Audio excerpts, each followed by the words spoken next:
On this special edition of The Source, I'm here on the campus of Sun Microsystems, attending a special internal open source summit.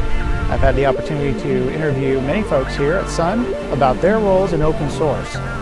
I'm Newcomb, and from Santa Clara, California, on the campus of Sun Microsystems, you're watching The Source.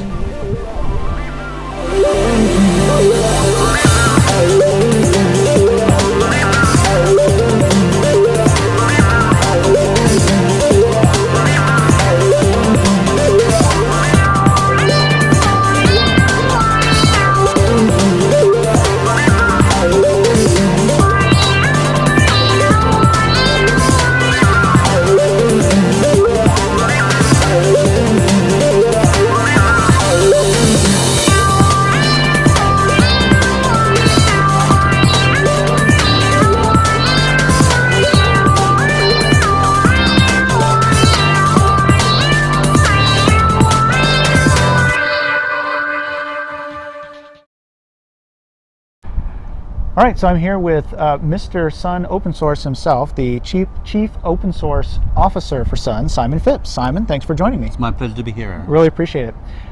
So why are we here? I mean, we're at the Sun campus, and I see lots of Sun developers and contributors to open source here. What's going on? Well, we've been holding our internal open source summit here on the Santa Clara campus for the last 2 days.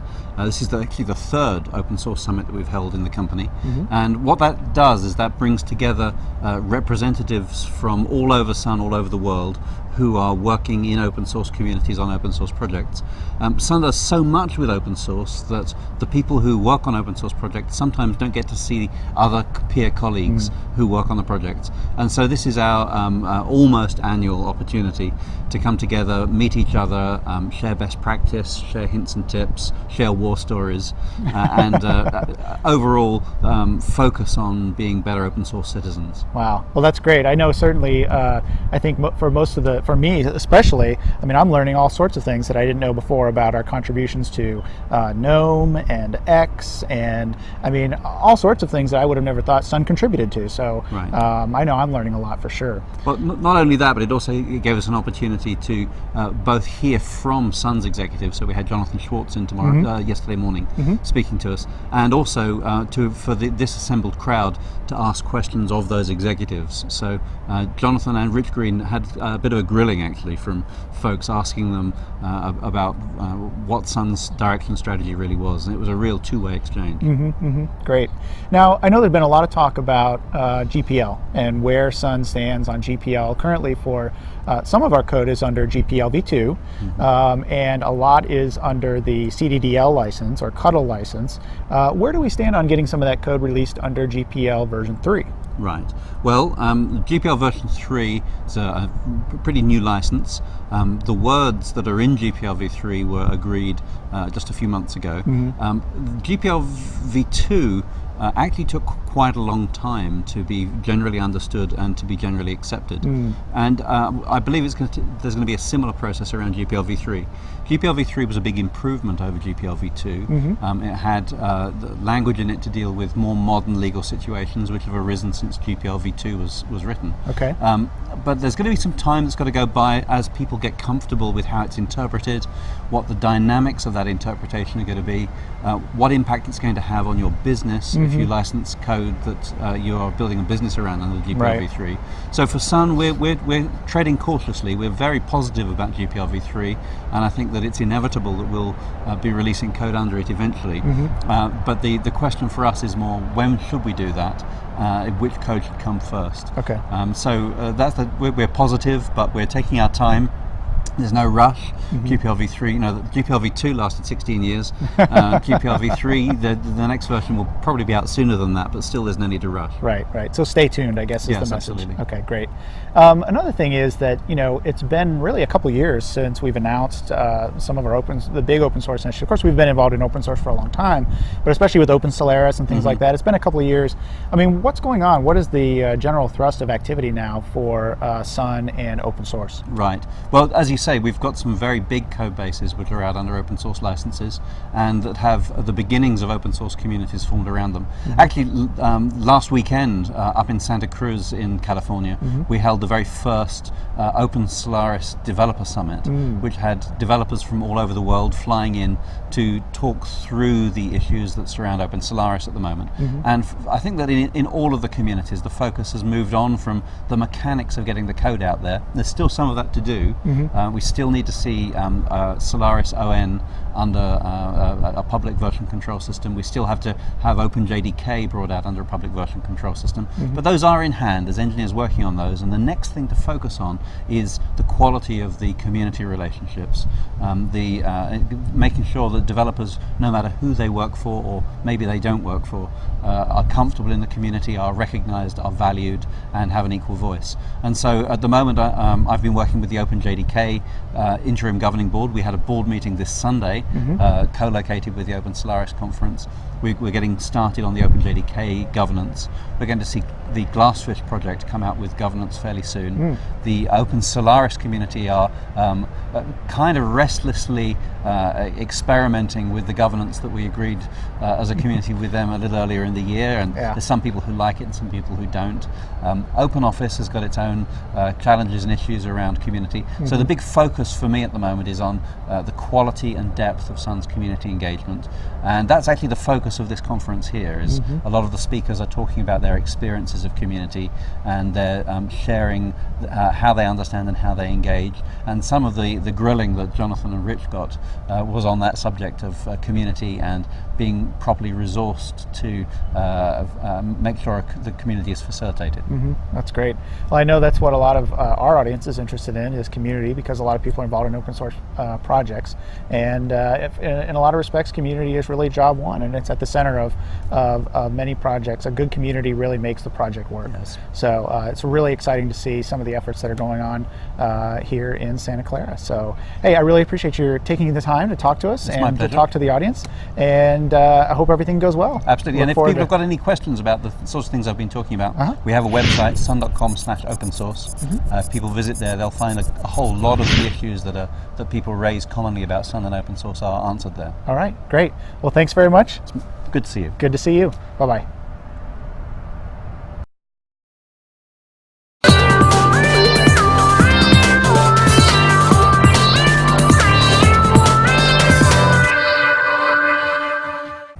Hi, I'm Aaron Newcomb, and we're here with Alan Coopersmith, who works here at Sun, and he actually works on the X.org project, and I thought I'd just grab him and get a quick update on what's going on with X.org and what he does with the X.org project. So, Alan, it's good to have you with us today.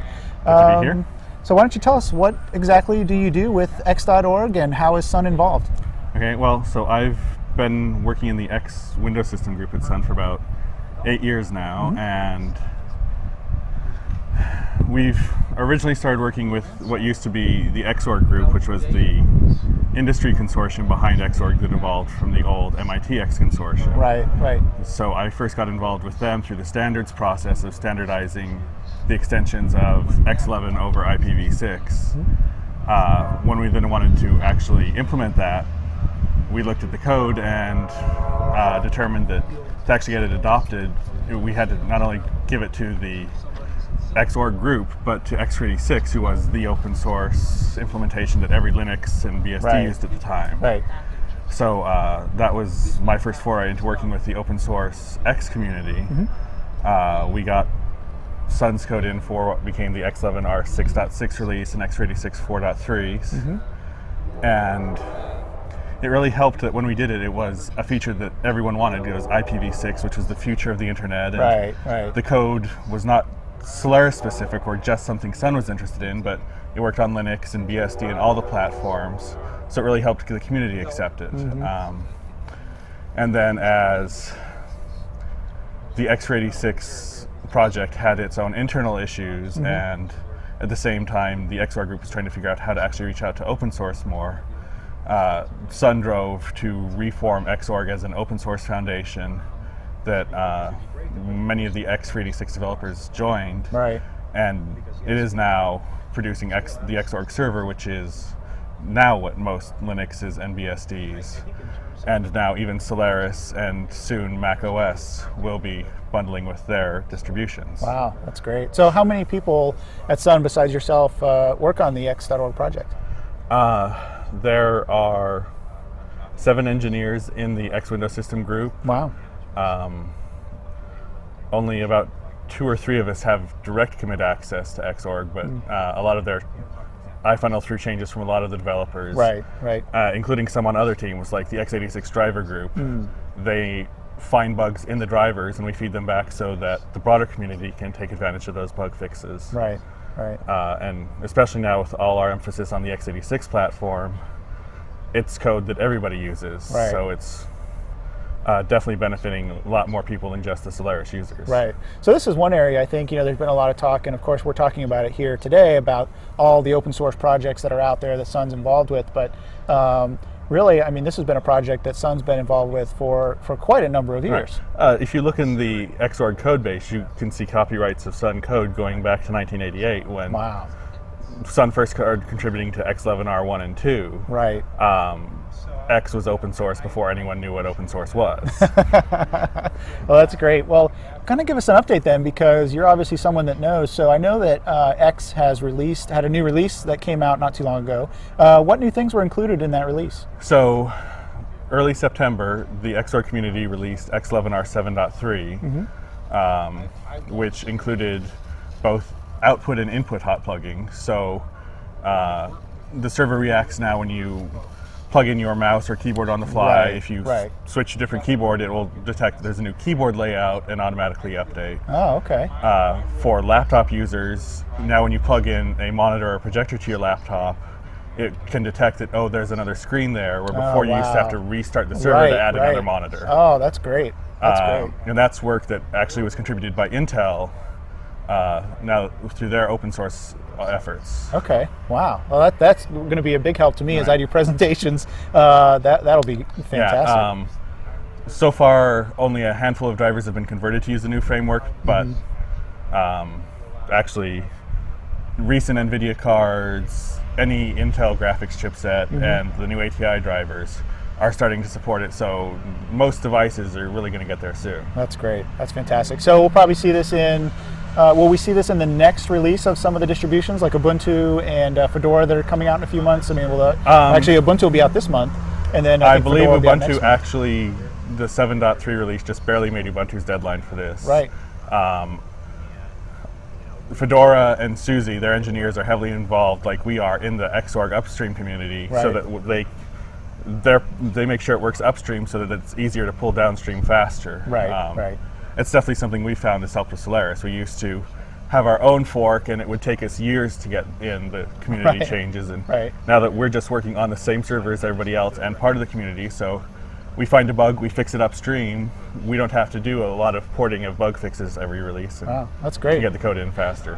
One more thing that I wanted to ask you about, and you have a unique insight into this probably since you work with it every day, is I know that ATI has announced that they are releasing or open sourcing, so to speak, their specs for their graphics cards. And I was just wondering, is there work going on in the X community to take advantage of that and to use those specs and make X work with those cards better? Yes, there is. They'd actually worked with the Suzy team at Novell for a while before they were able to make everything public. They were under a temporary NDA. So when the specs came out, there was actually a driver ready to go.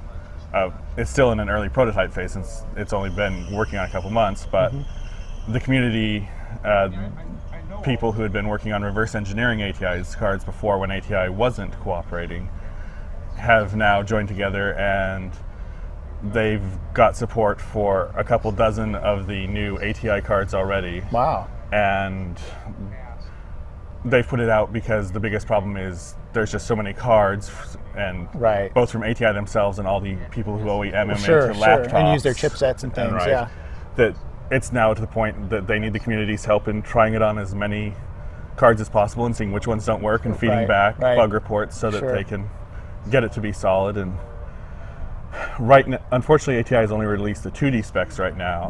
They have promised 3D specs, but that's going to take more time.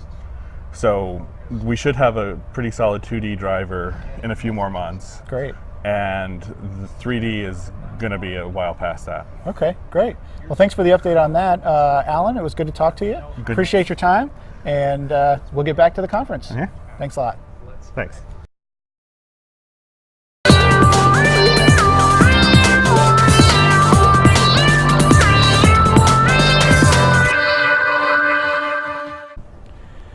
So I'm here with Ian Murdock, and he's agreed to step aside with me here just for a little bit and talk about how things are going at Sun. You're a new member to Sun. That's right. And I just wanted to ask you a little bit about how that came to be. How did it come to be that you're here at Sun now?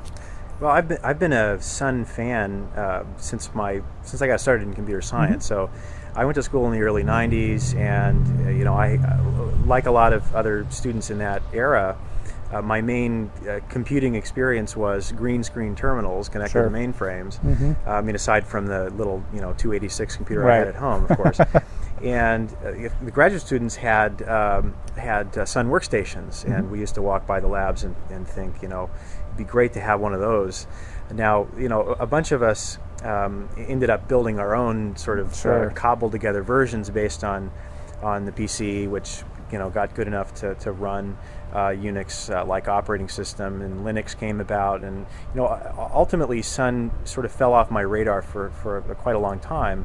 But back in 2005, when Sun open sourced Solaris, came back on my radar in a big way, and I saw some of the technologies that were in Solaris, like dtrace, for example. And as someone who did kernel development for a while in the 90s after I finished school, dtrace would have been a godsend. Oh yeah. So dtrace, of course, allows you to observe what's going on in a system, and in Linux, of course, the best debugging tool is printf, which isn't exactly a good debugging tool. Not the same thing at all. Not exactly the same thing. So basically, when I had the opportunity to come to Sun to work on Open Solaris, and in particular to work on making some of that great technology more accessible, particularly to people such as myself who come from a Linux background, which these days is quite a number of people. I jumped at the chance because, again, I've had a soft spot in my heart for Sun for a very long time. Great. Now, you're working on the Open Solaris project, correct? Yes. And particularly there's a project called Project Indiana, which hopefully most people have heard about by now. Can you tell us a little bit about that, and what's the goal of Project Indiana? Yeah, so the goal of Project Indiana is essentially to lower barriers to adoption to that Solaris technology. Again, great technology in Solaris. If you're coming from the Linux background, though, Solaris is not exactly familiar to you. Right. So Project Indiana is first and foremost about lowering those barriers to adoption. We tend to say it's making Solaris more familiar to Linux users. So we're introducing a bunch of functionality into Solaris, such as tighter integration of the GNU user land components that people are used to coming from the Linux world. We have adapted the structure of Solaris to more of a Linux style distribution, which means we have a package system. Oh, great. So basically, Solaris going forward is no longer a monolithic operating system as much as a small core operating system, and then a very large collection of packages that are available to be installed on top of it. Okay, so much more like a traditional Linux distribution would be, where you kind of get the core system, and then you can always add on extra packages as you see fit. That's right. Common core operating system, large collection of software, which you can then reach into over the network, much as you can do in Linux. Pull down those packages with full dependency resolution, and then basically turn that core operating system into a web server, HPC stack, whatever it is that you need to do with it. Wow, that's great. And how soon will we see those changes make their way into Open Solaris, and then will that also make its way eventually into the core Solaris operating system that people can go out and purchase, and the traditional Solaris that we know? Yes. So we will actually be delivering the first bits of Project Indiana, Open Solaris binary distribution, at the end of this month, which is October. Oh, great. So just a few weeks from now. That's going to be a developer preview. So it's basically the new installation technology that we've already released in Solaris Express Developer Edition. That's going to be part of this developer preview as well. The package system will be a part of it. Now, this is a developer preview, so it's primarily targeted at developers who are interested in contributing to Open Solaris and contributing not so much in code, but in building and maintaining packages on top of it, much as you see around Debian, people getting involved in building and maintaining packages around that. So from an end user point of view, the first release will be in March of next year. So that will be the point at which you can download basically a version of Open Solaris that any Linux user should be able to pick up and be immediately productive with. Okay. Now, how that technology eventually finds its way into Solaris, the next version of Solaris will be based off Open Solaris. Oh, okay. So we are not planning to backport these new features into Solaris 10, but the next version of Solaris, because it will be based on Open Solaris, will have all of them. Okay, great. So Solaris, whatever it's going to be called, 11, assuming that they're going to stick with the numbering structure, will actually be the first Solaris distribution based entirely off of Open Solaris. That's right. Let me ask you one more question, because I know you got to run. I don't want to keep you too long. But how, maybe you're not familiar with this, I don't know, but how is going forward now as Open Solaris becomes kind of the, like you say, the developer edition, or the place where people can contribute, and then that eventually finds its way into Solaris. Who makes that decision in terms of what gets put into Solaris? I mean, if I go in and I get Compiz working in Open Solaris, I mean, that's great, but the people that are buying Solaris and installing it probably don't care too much about Compiz. So who makes that decision? Where's the cutoff? Is that the community that makes that decision, or do you know? Yeah, so that's a great question. This is part of the process of open sourcing Solaris that began in 2005, and it takes some time to move not just a code base from an intellectual property point of view, but also, what are the decision-making processes around that code base. Right. So part of the ongoing work is, how do we take some of these Sun internal processes, move them into the community, so that the community can have a voice in the decisions and ultimately how the platform evolves over time. Now, we are assisted in a pretty big way by the fact that because we have moved from the monolithic architecture to more of the distribution collection of software model, most of the operating system is now going to be in independent packages, which could be maintained easily outside of Sun.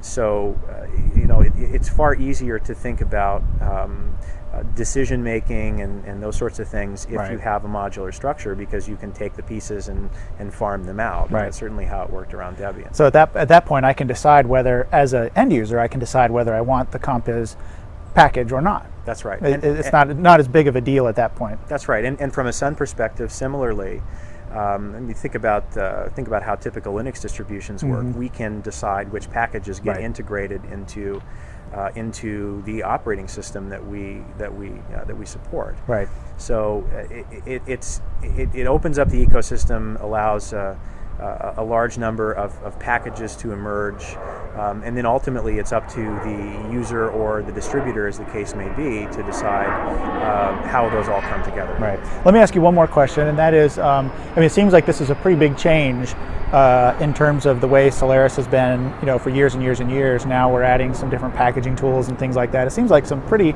good changes from my point of view anyway, as a traditional Linux user, but also probably some pretty big changes in terms of the way people are used to, internally to Sun, dealing with Solaris. So how have these changes been perceived? How do you think, what's the feedback been in terms of the core Solaris users, and then also the open Solaris community, from the outside? What kind of feedback have you been getting? So from a user point of view, we are in some ways walking a bit of a fine line. We want to make sure that we introduce the features and functionality that we need to reach the broader audience, right? To basically reach new users. At the same time, we have a very large and loyal customer base, and we want to make sure we don't change the product that they know and love too much. Right. And so from a user acceptance point of view, it's mostly been to explain how this is an evolution, right? We are not doing anything radical here. We're not taking a Linux distribution, removing a Linux kernel, putting a Solaris kernel in. I mean, that would be a very disruptive event from our customer's point of view. So it's much more of an evolutionary process. We're taking the Solaris product. We are gradually introducing features such as the package system, right. And it's going to be much more of a gradual process that respects the fact that one of the things that people love about Solaris is it's a platform that evolves in a very predictable way over long periods of time. Mm-hmm. From an internal Sun point of view, clearly this is a fairly big change, but so was open sourcing 2 years ago. Sure. You basically take a technology and the culture that's built up around it over the course of decades, mm-hmm. and you're telling people that now you have to interact with a much broader community, right. and that probably means that you're going to have to accept the fact that community is going to want to have more say. The processes that have built up inside Sun over the years to achieve the level, for example, of binary compatibility that we've been able to achieve. Mm-hmm. We need to move those out into the community so the community can participate. Right. How do we do that without losing what makes them work? Right. So these are all really challenging things, and part of this entire opening up process, mm-hmm. Is to figure out how to do exactly that. Wow. Well, hey, thanks. I really appreciate you taking the time to talk to me and talk to the audience today about what you're doing here at Sun. I think it's great that you're on board, and hope to see great things. All right. All right. Thanks. You. Appreciate it.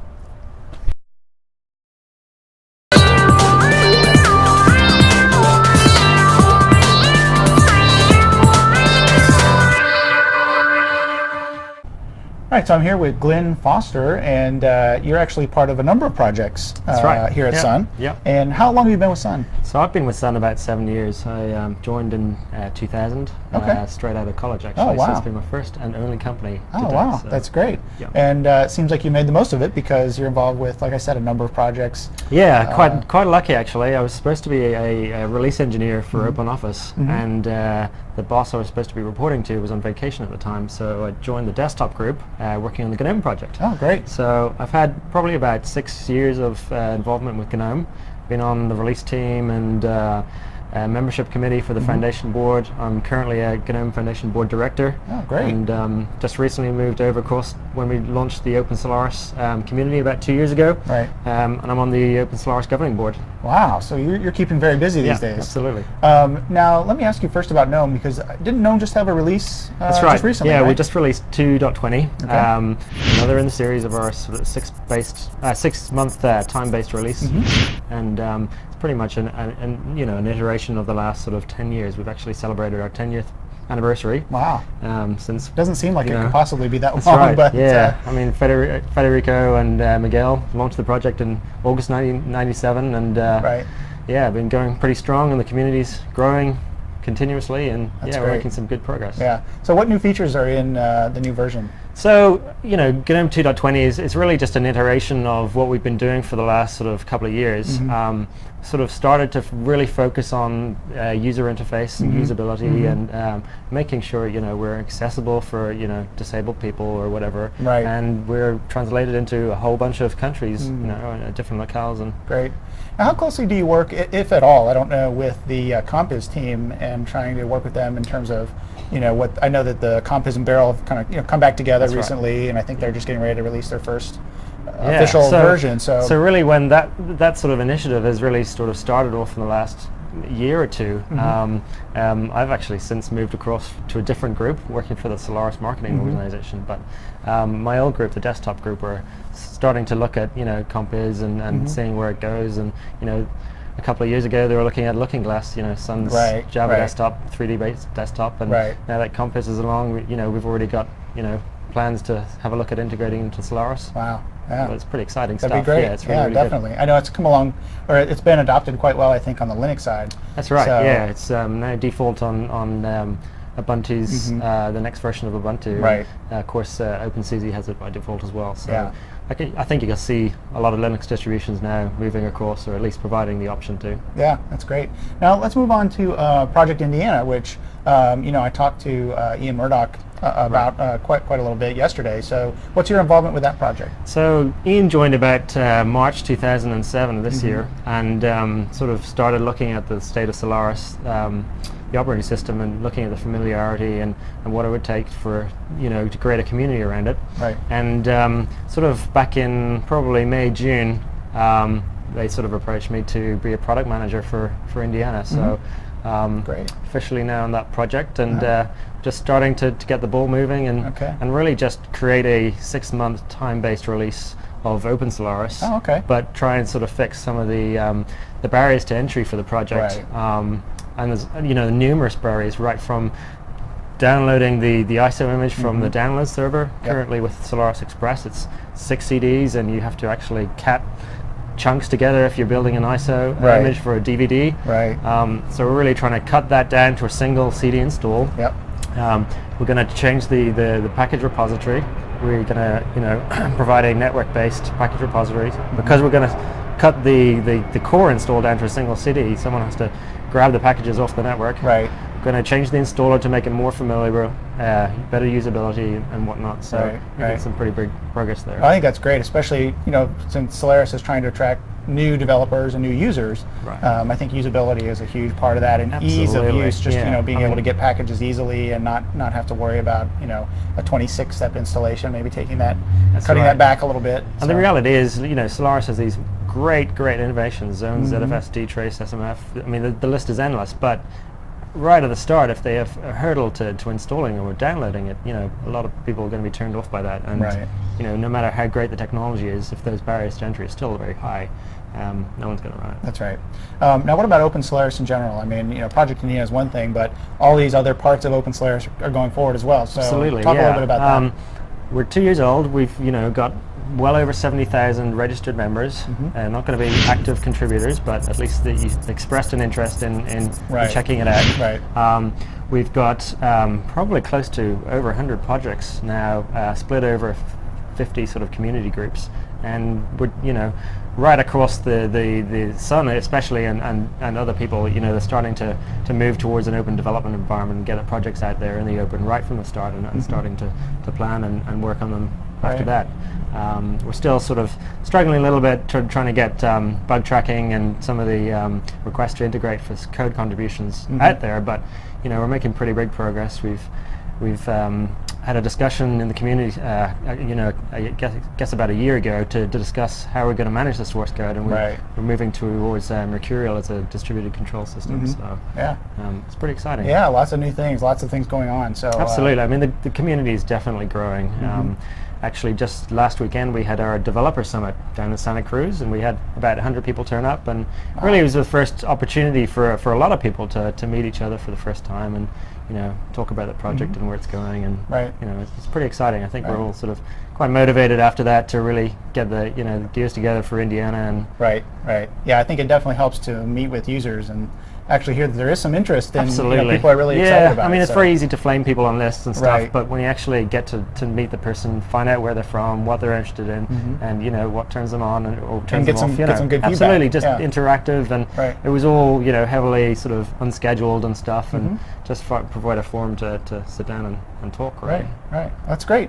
Well, so are you going back to New Zealand after this? That's right, yeah. How long of a flight is that? It must be unbearable. It's about 12 hours to Auckland and then an hour down. But I moved to New Zealand about 4 years ago, and just originally from Ireland. Okay. And just love it out there. It's great. Yeah. It syncs up nicely with the US time zone, which is where some of my team are, and it works out pretty well. Just work at home. Sun's iWork program is a great thing. Yeah, it's definitely one of the good things about working with Sun is they really embrace that. The ability to work from home or really work wherever you're at. Plus, you need that actually in the sort of just development that I'm involved in, especially open source. You got cultures from right around the world, massively different time zones and variation and stuff. And really, with open source development, you're no longer looking at a 9-to-5 job. It's 24 hours a day, 7 days a week, 365 days a year. So that's right. It's actually good to have the people distributed across the globe, because I mean somebody's working on Open Solaris at any time of the Absolutely, of the day, yeah. It's a it's a code machine. That's right. It's awesome. That's right. Yeah, great. Well, hey, thanks for taking the time. I know we had to kind of step out of the conference here for a little bit. No I'll let you worries. get back to it. But Awesome. yeah, thanks for taking the time. Really appreciate it. Cheers. Thanks, All right, Brian. Glynn Foster. Thank Thanks. you.